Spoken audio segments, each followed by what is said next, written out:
श्रीशिवाष्टोत्तरम्। ॐ शिवाय नमः। ॐ महेश्वराय नमः। ॐ शम्भवे नमः। ॐ पिनाकिने नमः। ॐ शशिशेखराय नमः। ॐ वामदेवाय नमः। ॐ विरूपाक्षाय नमः। ॐ कपर्दिने नमः। ॐ नीललोहिताय नमः। ॐ शङ्कराय नमः। ॐ शूलपाणये नमः। ॐ खड्वाङ्गिने नमः।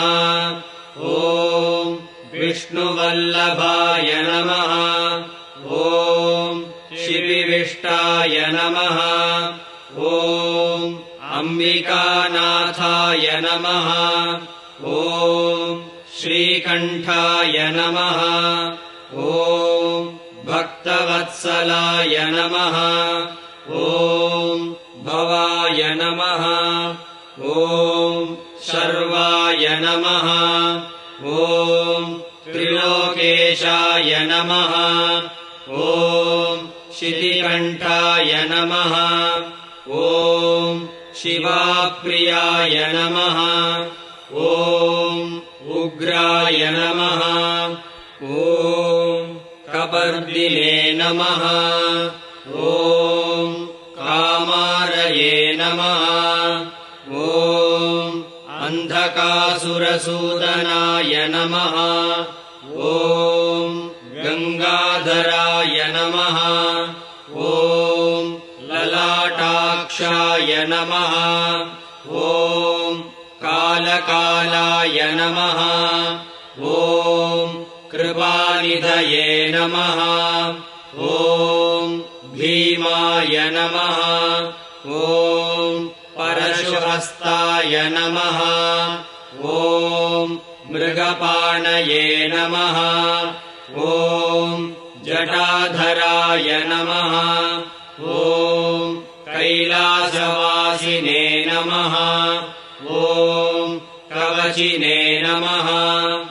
ॐ कठोराय नमः।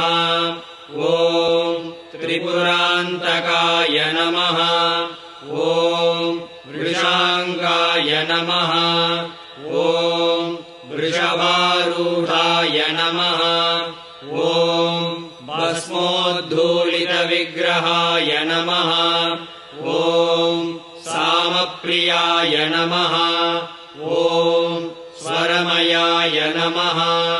ॐ त्रयीमूर्तये नमः। ॐ अनीश्वराय नमः। ॐ सर्वज्ञाय नमः। ॐ परमात्मने नमः। ॐ सोमसूर्याग्निलोचनाय नमः। ॐ हविषे नमः। ॐ यज्ञमयाय नमः। ॐ सोमाय नमः। ॐ पञ्चवक्त्राय नमः। ॐ सदाशिवाय नमः। ॐ विश्वेश्वराय नमः। ॐ वीरभद्राय नमः। ॐ गणनाथाय नमः। ॐ प्रजापतये नमः। ॐ हिरण्यरेतसे नमः। ॐ दुर्धर्षाय नमः। ॐ गिरीशाय नमः। ॐ गिरिशाय नमः। ॐ अनघाय नमः। ॐ भुजङ्गभूषणाय नमः। ॐ भर्गाय नमः। ॐ गिरिधन्वने नमः। ॐ गिरिप्रियाय नमः। ॐ कृत्तिवाससे नमः।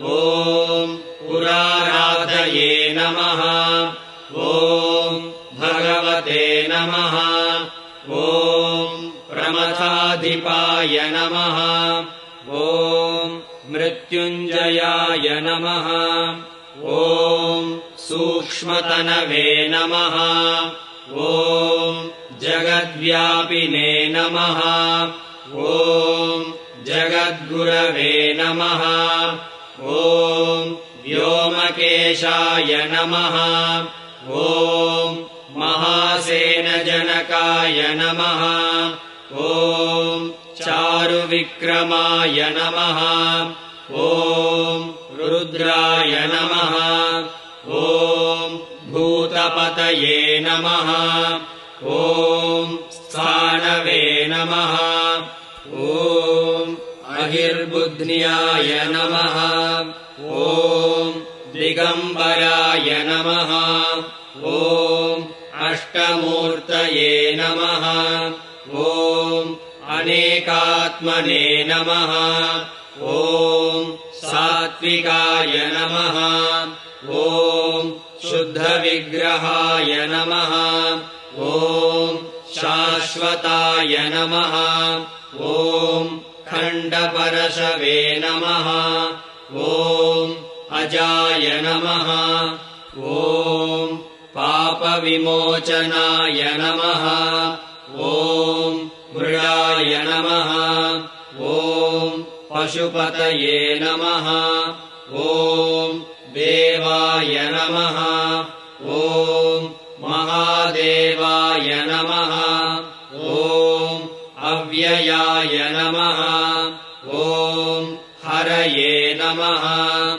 ॐ भगनेत्रभिदे नमः ॐ अव्यक्ताय नमः ॐ दक्षाध्वरहराय नमः ॐ हराय नमः ॐ पूषदन्तभिदे नमः ॐ अव्यग्राय नमः ॐ सहस्राक्षाय नमः ॐ सहस्रपदे नमः ॐ अपवर्गप्रदाय नमः ॐ अनन्ताय नमः ॐ तारकाय नमः